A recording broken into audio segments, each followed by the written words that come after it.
Oke guys, halo. Perkenalkan nama aku Eh, Halida Lidia Fadilah. Nah, di sini kita akan berbincang mengenai tema yang kita akan bahas kali ini, demokrasi dan perkembangan demokrasi di Indonesia yang berlandaskan Pancasila dan Undang-Undang Dasar.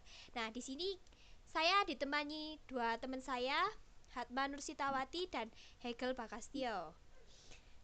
Oke, saya akan menjawab akan bertanya tentang topik pertama, yaitu konsep dan urgensi demokrasi yang bersumber dari Pancasila itu kayak apa sih?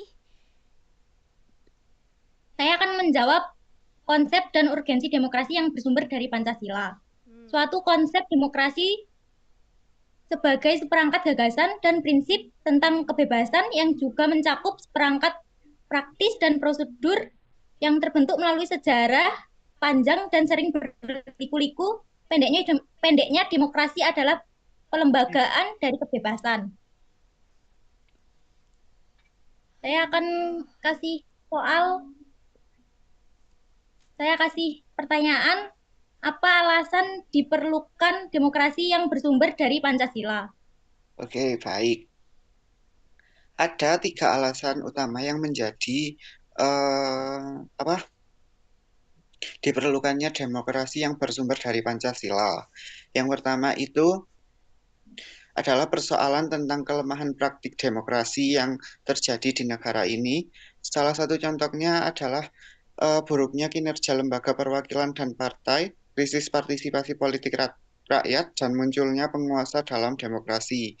Yang kedua, terjadinya partisipasi politik rakyat yang disebabkan karena adanya peluang untuk berpartisipasi dan karena terbatasnya kemampuan untuk beradaptasi dalam politik. Yang ketiga, munculnya penguasa dalam demokrasi dan ditandai dengan menjamunya dinasti politik. Selanjutnya, ada histori sosiologi politik tentang demokrasi yang bersumber dari Pancasila yang akan dijelaskan oleh Mbak Halida. oke, kalau sumber histori, sosiologi dan politik demokrasi itu menurut saya itu seba, sebagaimana yang telah dikemukakan oleh Muhammad Hatta ya. Dengan demokrasi Indonesia yang bersifat kolektif ini sudah berurat berurat berakar di dalam pergaulan hidup rakyat. sebab sebab ia tidak dapat menyampaikan untuk selama-lamanya menurut demokrasi dan yang bisa ditindas karena kesalahan sendiri, tetapi setelah ia mengalami percobaan yang pahit, ia akan muncul kembali dengan penuh keinsyafan.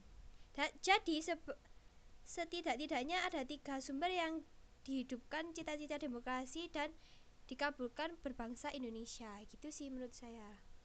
Oke, mungkin cukup ya dari saya tentang pembahasan histori sosiologi politik ini. Saya akan bertanya kepada Mbak Hatma nih, gimana sih menurut Mbak Arma argumen tentang dinamika dan tantangan demokrasi ini? Dinamika Pancasila sebagai dasar negara Indonesia telah mengalami pasang surut sebagai sejarah. Dengan demikian, dinamika Pancasila sebagai dasar negara Indonesia telah mengalami perubahan dan tantangan sejarah, tetapi tetap menjadi penting dalam menjaga kehidupan berbangsa dan bernegara. Hmm. Terus saya mau bertanya, apa esensi dan urgensi demokrasi Pancasila? Oke, dalam demokrasi Pancasila, esensinya adalah partisipasi politik dalam menentukan pejabat-pejabat publik dan pembuatan kebijakan publik.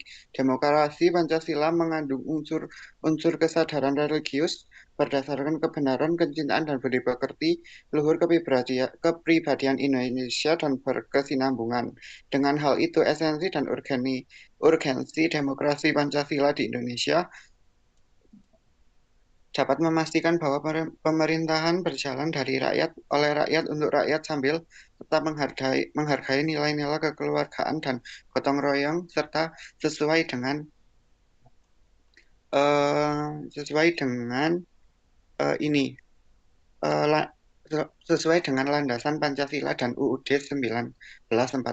Mungkin itu aja yang bisa saya sampaikan tentang esensi dan urgensi materi ini.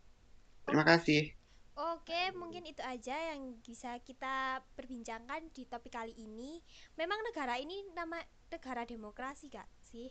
Kayak pemerintahan, kita milih sendiri gitu kan. Kayak apa? Pemilihan presiden atau sebagainya. Mungkin itu aja topik kali ini. Sekian. Terima kasih untuk teman-teman yang sudah berpartisipasi pada obrolan kita kali ini. Ya, Sekian. makasih kembali, Halit. Ya, bye-bye. Dah.